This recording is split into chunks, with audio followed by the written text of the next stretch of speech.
ಧರ್ಮಸ್ಥಳ ಕ್ಷೇತ್ರದ ಬಗ್ಗೆ ನಿರಂತರವಾಗಿ ನಡೆಯುತ್ತಿರುವ ಅಪಪ್ರಚಾರವನ್ನು ವಿರೋಧಿಸಿ ಆಗಸ್ಟ್ 13ರಂದು ಹೊನ್ನಳ್ಳಿ ಪಟ್ಟಣದಲ್ಲಿ ಬೃಹತ್ ರ್ಯಾಲಿಯನ್ನು ಹಮ್ಮಿಕೊಳ್ಳಲಾಗಿದೆ ಎಂದು ಧರ್ಮಸ್ಥಳ ಭಕ್ತವೃಂದದ ಸದಸ್ಯ ಹೊಸಕೆರೆ ಸುರೇಶ್ ತಿಳಿಸಿದರು.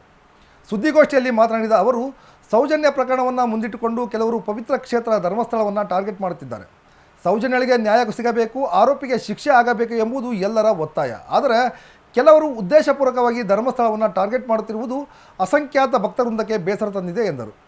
ಆಗಸ್ಟ್ 13ರಂದು ಹೊನ್ನಳ್ಳಿಯ ಹಿರೇಕಲ್ಮಠದ ಮುಂಭಾಗ ಶ್ರೀ ಮಂಜುನಾಥ ಸ್ವಾಮಿಗೆ ವಿಶೇಷ ಪೂಜೆ ಸಲ್ಲಿಸಿ ರ್ಯಾಲಿ ಆರಂಭಿಸಲಾಗುವುದು.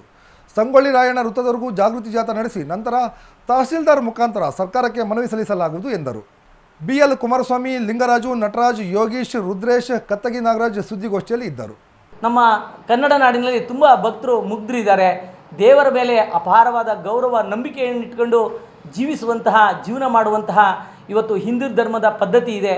ಅಂಥದಕ್ಕೆ ಧಕ್ಕೆ ಬರುವಂಥ ಕೆಲಸ ಇವತ್ತು ಮಾಡ್ತಾ ಇದ್ದಾರೆ. ಹಾಗಾಗಿ ನಾವು ಎಲ್ಲ ಸ್ನೇಹಿತರು ಇವತ್ತು ಭಕ್ತರಿಂದ ನಾವೆಲ್ಲ ಸೇರಿಕೊಂಡು ಹೊನ್ನಾಳಿಯಲ್ಲಿ ಬುಧವಾರ 13ನೇ ತಾರೀಕು ಒಂದು ಧರ್ಮದ ಒಂದು ಜಾಗೃತಿ ಮೂಡಿಸಲಿಕ್ಕೆ ಒಂದು ಹೋರಾಟವನ್ನು ಪ್ರಾರಂಭಿಸ್ತಾ ಇದ್ದೀವಿ. ನಾನು ನಮ್ಮ ಎಲ್ಲ ಮೀಡಿಯಾದವ್ರಿಗೆ ಕೇಳ್ಕೊಳ್ಳೋದಿಷ್ಟೇ, 13ನೇ ತಾರೀಕು ನಡೆಯುವಂತಹ ಒಂದು ಹೋರಾಟಕ್ಕೆ ತಾವೆಲ್ಲರೂ ಸಹ ಸಹಕಾರ ಕೊಡಿ.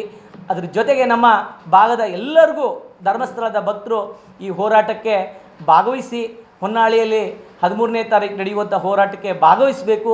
ಧರ್ಮ ಉಳಿಬೇಕು. ಆ ಧರ್ಮದ ಒಂದು ಏನು ನೆಲೆಗಟ್ಟು ನಮ್ಮ ಪರಂಪರೆ, ನಮ್ಮ ಇತಿಹಾಸ, ನಮ್ಮ ಸಂಸ್ಕೃತಿ. ಹೊನ್ನಾಳಿಯಲ್ಲಿ ಬೆಳಗ್ಗೆ 10 ಗಂಟೆಗೆ ಚನ್ನಪ್ಪ ಸ್ವಾಮಿ ಮಠದ ಗಣಪತಿ ದೇವಸ್ಥಾನ ಮುಂಭಾಗದಲ್ಲಿ ಮಂಜುನಾಥ ಸ್ವಾಮಿಯ ಪೂಜೆಯನ್ನು ಇಟ್ಕೊಂಡಿದ್ದೀವಿ. ಆ ಪೂಜೆಯ ಆದ ನಂತರ ನಾವು ಅಲ್ಲಿಂದ ಸಂಗೊಳ್ಳಿ ರಾಯಣ್ಣ ವೃತ್ತಕ್ಕೆ ಬಂದು ಅಲ್ಲಿ ಒಂದು ತಾಲೂಕು ದಂಡಾಧಿಕಾರಿಗಳಿಗೆ ಒಂದು ಮನವಿ ಕೊಡುವಂಥ ಕೆಲಸ ಮಾಡ್ತಾಯಿದ್ವಿ.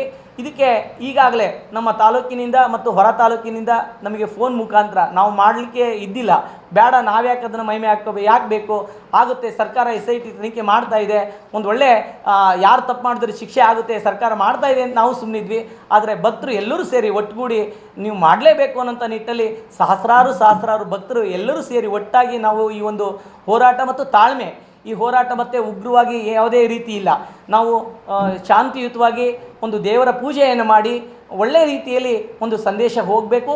ಸರ್ಕಾರ ಕೂಡಲೇ ಅವ್ರನ್ನ ಯಾರ್ಯಾರು ಧರ್ಮಸ್ಥಳದ ವಿರುದ್ಧವಾಗಿ ಯಾರ್ಯಾರು ಧ್ವನಿ ಎತ್ತಿದ್ದಾರೆ ಅವ್ರನ್ನ ತನಿಖೆ ಮಾಡಬೇಕು, ಅವರಿಗೆ ಶಿಕ್ಷೆ ಆಗಬೇಕು, ಇವತ್ತು ಧರ್ಮ ಉಳಿಬೇಕು ಅನ್ನೋಂಥ ನಿಟ್ಟಲ್ಲಿ ಒಂದು ಅಭಿಯಾನ ಜಾಥಾ ಮೂಲಕ ಅವರಿಗೆ ಅವೇರ್ನೆಸ್ ಮೂಡಿಸ್ತಾ ತಹಸೀಲ್ದಾರ್ ಅವರಿಗೆ ಒಂದು ಮನವಿ ಕೊಡುವಂಥ ಕೆಲಸ 13ನೇ ತಾರೀಕು ಬೆಳಗ್ಗೆ ಮಠದಿಂದ ಸಂಗೊಳ್ಳಿ ರಾಯಣ್ಣ ಸರ್ಕಲ್ಲು, ಆ ಸರ್ಕಲಲ್ಲಿ ಮನವಿಯನ್ನು ಸಲ್ಲಿಸುವಂಥ ಕೆಲಸ ಮಾಡ್ತಿದ್ದೀವಿ.